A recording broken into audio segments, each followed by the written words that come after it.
Welcome to the fourth smartwatch module, V16. Before starting V16, please make sure that you have reviewed the first, second, and third smartwatch modules, V13, V14, and V15. If so, then let's proceed.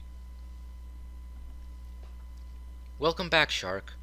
In the fourth module, we will examine claim amendments, first made by the patent shark, and second, claim amendments made by the applicant. In other words, the actual attorney who prosecuted the case before the USPTO. As mentioned in previous videos, these office actions are actual cases prosecuted before the USPTO. Therefore, these are real cases that were issued patents by the United States Patent and Trademark Office. In this fourth module of the smartwatch, the patent shark claim amendments will focus on independent claims 1, 5, and 13, as well as on a few dependent claims. The applicant's amendments will focus on independent claim 1, a new claim, and a dissection of the arguments presented by the applicant, or the prosecuting attorney of record. Let's start the analysis by looking into how a patent shark would have amended the claims to overcome the fourth rejection, as well as all the other rejections presented by the examiner in the office action. Let's look at independent claim 1.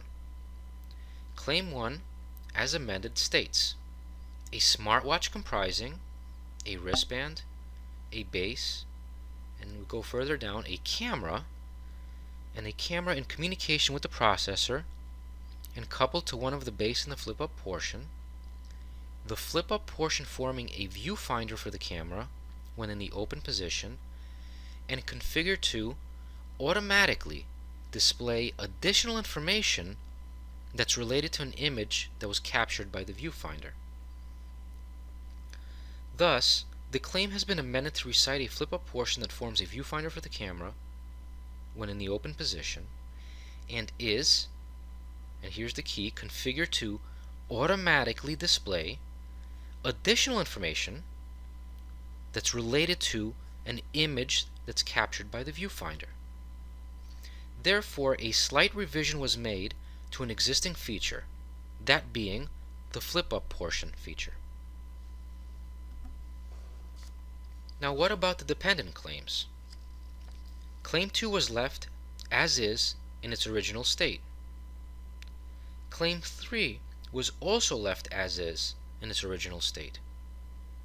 Claim 4, however, was amended to reflect the changes made to the flip-up portion feature of Claim 1.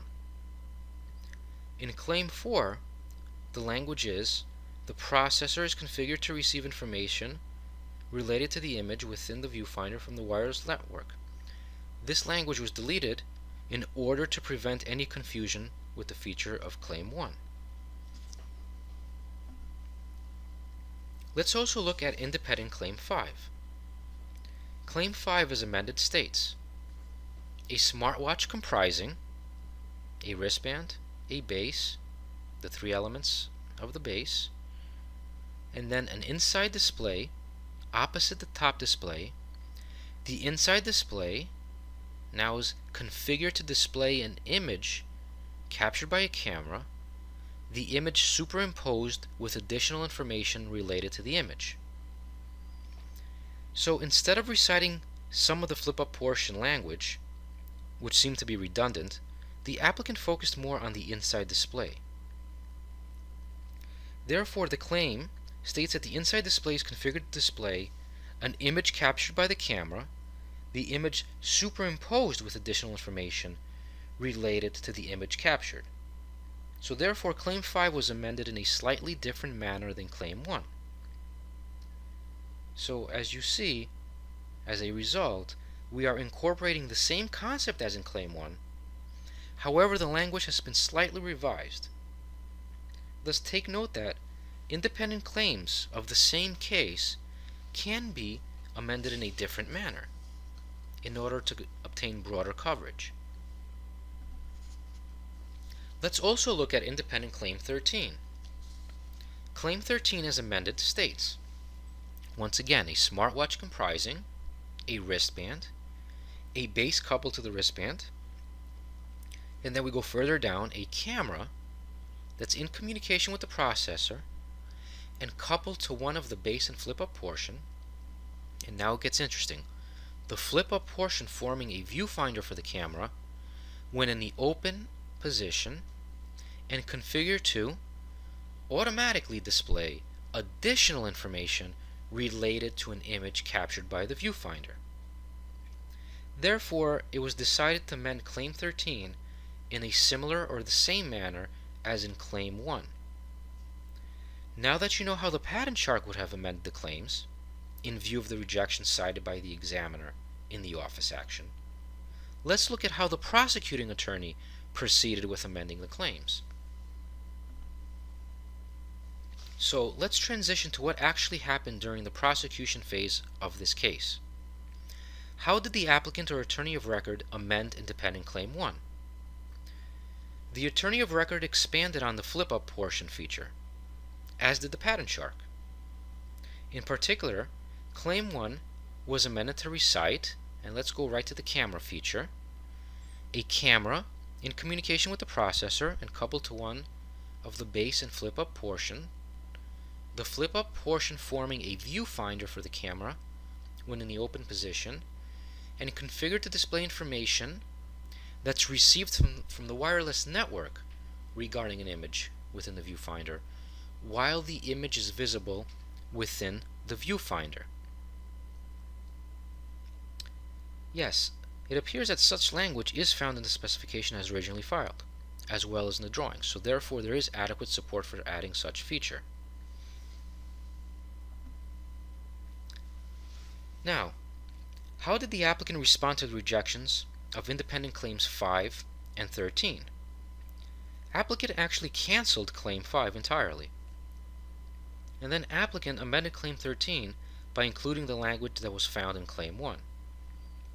In particular, the applicant added the language, the processor being configured to receive the information related to the image within the viewfinder from the wireless network, the information including product information when a product is displayed in the viewfinder, or including directional information when a geographic location is displayed in the viewfinder. Now, the applicant also added a new independent claim, that is, Independent Claim 21.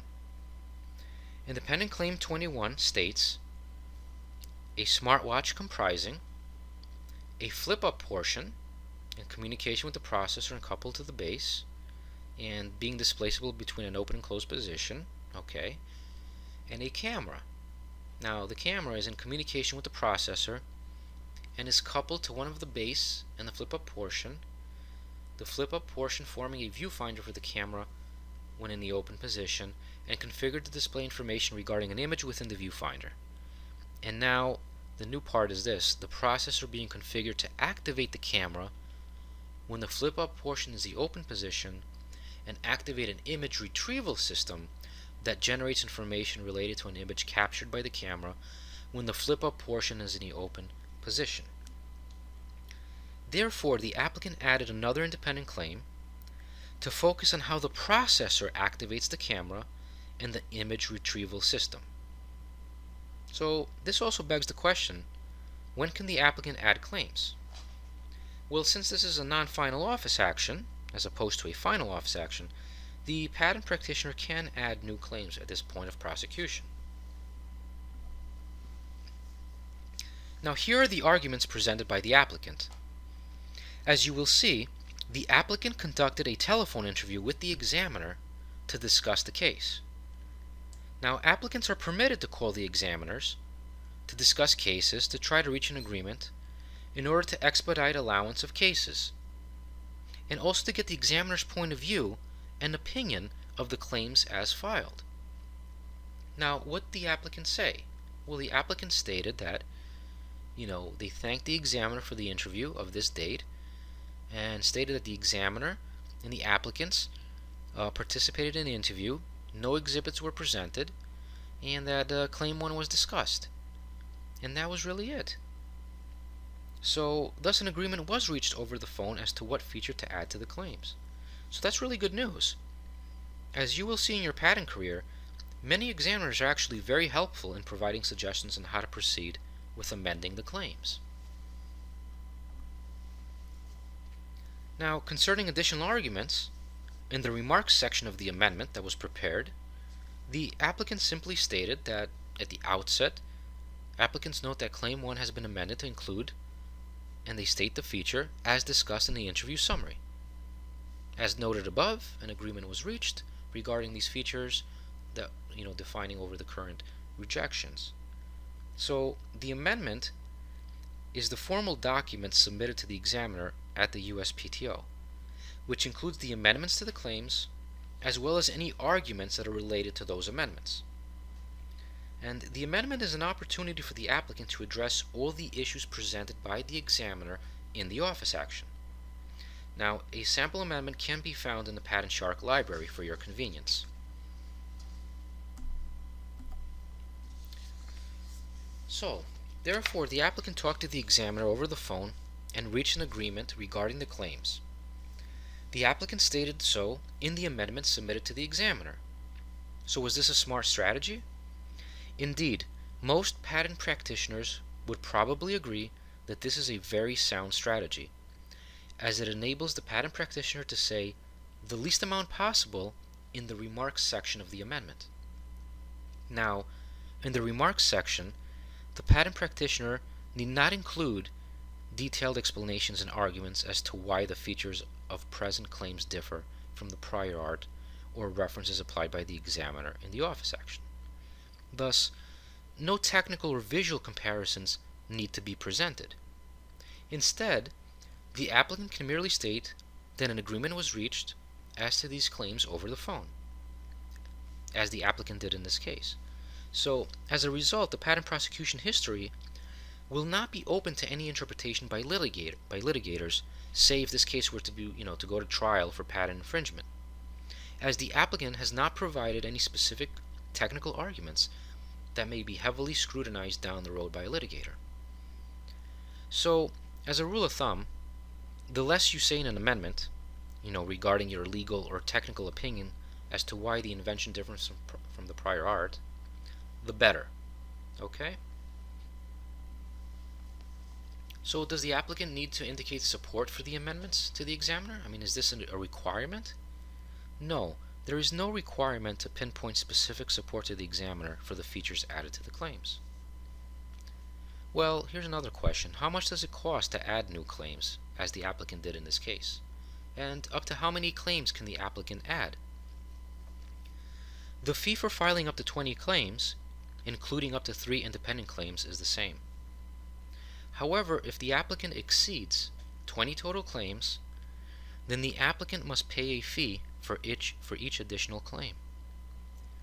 Therefore, please keep this in mind when adding claims, as your client may be sensitive to the costs associated with patent prosecution.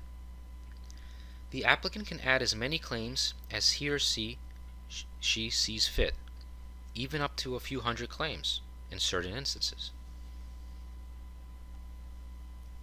Now, should the applicant add new claims in the application, or should the applicant just file for a continuing application? Well, a continuing application is a patent application that follows and claims priority to an earlier filed patent application. So what are these types of continuing applications? Well, we have 3 types. These are a continuation, a divisional, and a continuation in part. And let's talk about the continuation application. A continuation application is a patent application that's filed by the applicant who wants to pursue additional claims to an invention disclosed in an earlier application of the applicant that has not been yet issued or abandoned. Now, the continuation uses the same specification as the pending parent application, and it claims priority based on the filing date of the parent application, and it must also name at least one of the inventors named in the parent application. Now, reasons for filing a continuation application will be discussed in the next module. So why do you suppose the applicant amended the claims in that manner? In other words, by expanding on the viewfinder feature of the camera. Well, maybe the attorney of record was prompted in that direction by the client. Or, maybe a partner who was supervising the attorney of record suggested such strategy. And maybe this was the only viable option at the time. Who knows? Was the added language enough to overcome the combination of Chang and Sato? Yes, it was, and a detailed answer will be provided on a subsequent slide. Also, do you think that this language that was added by the applicant was too narrow? We don't think so, no. It seems that this language was sufficient enough to overcome the rejection without saying too much or too little. The language actually seems quite appropriate. So, once again, as a side note, we are not here to criticize or judge the prosecuting attorney, as we do not know what forces influence his decision to amend claims 1 and 13 in that manner, and also to cancel claim 5. As you will see during your patent career, many external factors can influence how a patent practitioner amends a set of claims. Sometimes we're forced to make amendments we do not necessarily agree on, but which our client wants us to pursue. Anyway, how did the examiner respond to these arguments? Well, the examiner does not issue a further office action. In other words, the examiner agreed with the applicant's amendments and arguments. So the examiner issues a notice of allowance. That's really good news. The prosecution phase closes. Now, is there any way to reopen prosecution if, say, somebody wanted to? Well, why would somebody want to do that? Maybe you want to further revise the claims, or maybe you want to file a supplemental information disclosure statement. Anyways, again, this is all some food for thought as you study various patent concepts with the patent sharks. Congratulations, Shark. V16 is complete. Please proceed to V17. Thank you.